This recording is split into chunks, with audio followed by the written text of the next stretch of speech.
Hey everybody, CLARKSIDE here. Welcome back to The Division. I've had a chance to sink about 20 hours into the Division open beta, and I have some thoughts on the Dark Zone, the PvP element of the Division, which I would like to share with you here. If you're new to my channel and want to see more The Division videos in the future, then please hit that subscribe button. I briefly talked about the Dark Zone in my first impressions video. If you've missed that, then I'll quickly cover its background, how it fits into the lore of the game, and the core game elements here. The latter half of the video will be discussing my likes and dislikes about the current Dark Zone mechanics. The Dark Zone is ground zero for the dollar bill virus that was released on Black Friday in whatever near future year this game is set.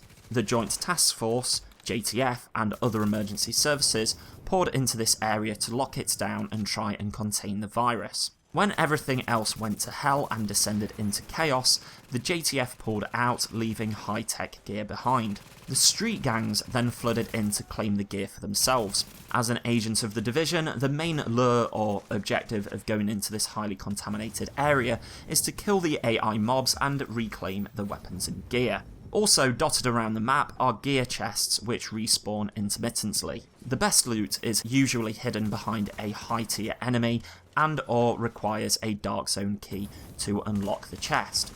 Any AI enemies you kill will either drop Dark Zone currency, weapons, gear, cosmetic items, or Dark Zone keys. Unlike the PvE areas of the game, if you pick up any loot in the Dark Zone, you can't use it straight away. You have to extract it. Placed around the map are extraction points. You'll have to make your way to one of these points, call in a helicopter, and wait for it to arrive. The countdown is 90 seconds, and it alerts other players in your map that there is an extraction inbound. Once the helicopter arrives, you have 30 seconds to attach the loot to the rope for it to be taken away for cleansing. These encounters can be some of the most intense in the Dark Zone, because it is when other players are more likely to go rogue on one another and steal each other's loot. Also, there's only 4 spots on the rope, so it can be a bit of a scramble if more than 5 players turn up. What is this about going rogue, I hear you say? You enter the Dark Zone as a neutral player, as indicated by a normal white health bar. If you decide to open fire on a fellow neutral agent, or worse, kill them, then you will be marked as rogue.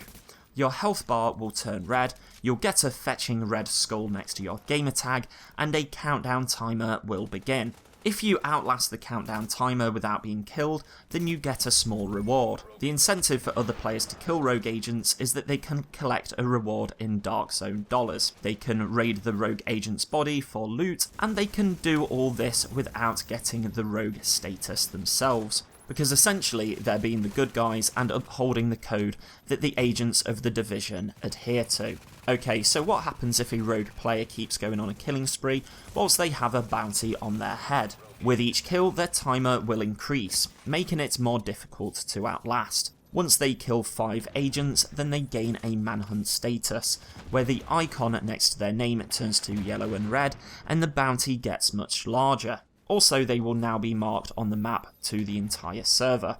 That's a summary of the core elements that make up the Dark Zone. How does this all work in practice? Firstly, let's talk about the AI elements and their loot drops. In the closed beta, the Dark Zone felt somewhat empty, and I think a lot of players who would have otherwise played neutral or friendly ended up turning rogue just to have someone to kill and loot. It's great to see that Ubisoft Massive have been really proactive off of the feedback from the closed beta, and have made improvements like more enemy AI spawning more often, increasing the drop rates of the loot, and they've shortened the respawn timer on the loot chests. There's also been a significant buff to the AI. They seem to react a lot quicker when you pop your head out of cover, and they seem to be more precise with their gunfire. This puts more importance on teamwork, using flanking routes against them, and using things like tear gas, incendiary grenades, and your character abilities against them and limit their movement. You can't just pop your head out of cover and treat the streets like a shooting range. You have to use your whole kit against them. As for the loot drops, they seem to be dropping more often, but the overall quality of the loot has not been improved. This is a good thing and a bad thing. For a longer lasting endgame, most players don't want to race to the finish and have a complete set of top tier loot without a bit of a grind. However, I rarely picked up anything that was any better than the gear I've already equipped. Farming the Dark Zone soon devolved into just collecting cosmetic items and getting specialised blue quality gear to sell at a later date. This leads me to my next point, or more of a concern. The best gear presently in the open beta can be bought from the Dark Zone vendors around the edge of the map, or from the dealer in the safe house. There comes a point when the loot drops in the Dark Zone, or anywhere else, becomes redundant. The prime focus of the Dark Zone grind becomes getting Dark Zone dollars to buy either the Liberator assault rifle or the Pacan light machine gun, which are the only two high-end weapons in the open beta. Each one costs about $7,000, which can easily be a few hours grinding if you're purely farming AI. This is where participating in the PvP side of things, whether that's playing rogue or hunting roads, becomes more alluring. If there's a high bounty or manhunt going on, then you typically find 3, 4, 5 or more players chasing them down or trying to penetrate their stronghold. This is where things get a little bit frantic and where the whole going rogue mechanics start to fall apart. There's been numerous times where I've been trying to hunt someone as a neutral agent only for someone to run in front of me, either accidentally or deliberately, and I've harmed them enough for me to get a rogue status for 20 seconds. Even if you try to escape and not retaliate, other players see it as an easy opportunity to get an easy rogue kill and won't give you the opportunity to apologise. It's very frustrating. I've lost Dark Zone keys, gear and Dark Zone dollars, all because of an honest mistake or someone trying to troll. I feel like this is where the emotes are in some ways underutilised in the game right now. Firstly, on a gamepad, they're a little bit clumsy to get to. You have to hold down the down button on the D-pad, select an emote from the wheel and then release. All in all, it takes a second or two, which is an eternity in the heat of battle.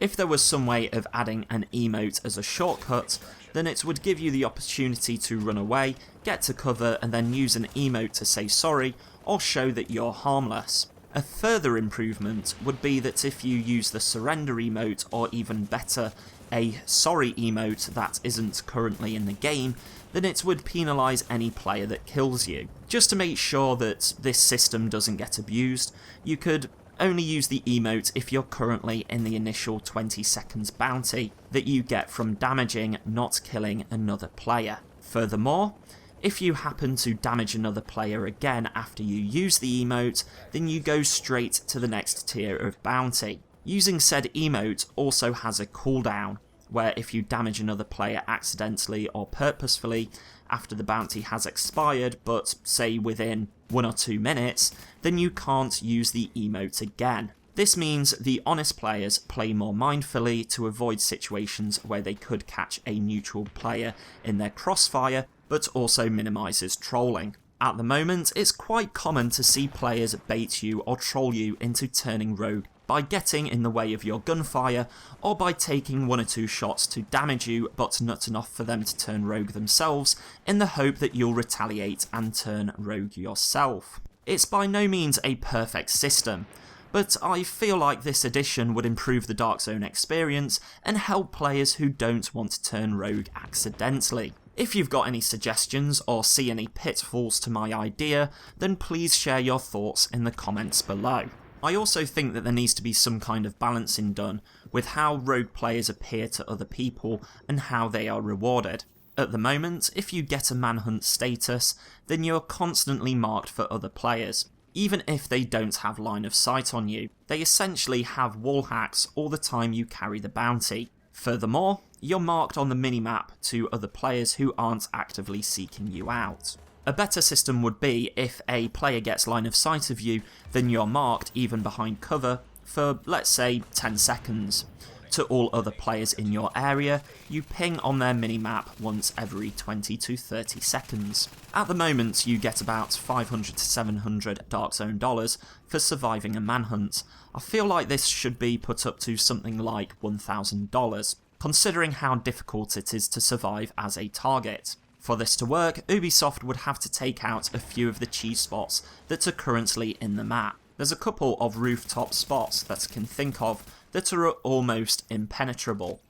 The fights there can drag on for 5 to 10 minutes at a time, whether that's the rogues managing to wait it out, the bounty hunters are successful, or they just decide to give up. It would be more thrilling for all players involved if a rogue agent has to keep moving, ducking in and out of cover and use their knowledge of the map to break line of sight for the bounty to tick down. It would encourage taking shortcuts through buildings, using back alleys, and trying to lose the bounty hunters in the labyrinthian subway system. Overall, I think the Dark Zone is a vital addition to The Division. I feel like a normal PvP, team deathmatch type of experience wouldn't really fit in here. I appreciate that Ubisoft Massive have tried to think outside of the box and draw influences from survival games like DayZ and H1Z1, where there's a mixture of PvE and PvP elements in one setting. It's up to you whether you play the good guy, the bad guy, or the vigilante. Hopefully they'll improve the rewards and loot drops before the game release, because the Dark Zone has a lot of endgame potential. It's very addictive. The uncertain nature and my own paranoia means that no two sessions in the Dark Zone are the same. I decided at the beginning of the closed beta that I would play the good guy, the peacekeeper who doesn't fire first, the guardian who protects the lone agents at extractions, and the bounty hunter who tracks down the corrupt agents who have turned rogue. However, the Dark Zone has tainted my goodwill. The stare downs have become too intense. The lone agents lurking around in the extraction points, especially those without loot, act a bit too suspicious for my liking, and the call of high-end loot makes it all too tempting to strike first, get a price on my head, and get a few $100s to go towards my next purchase.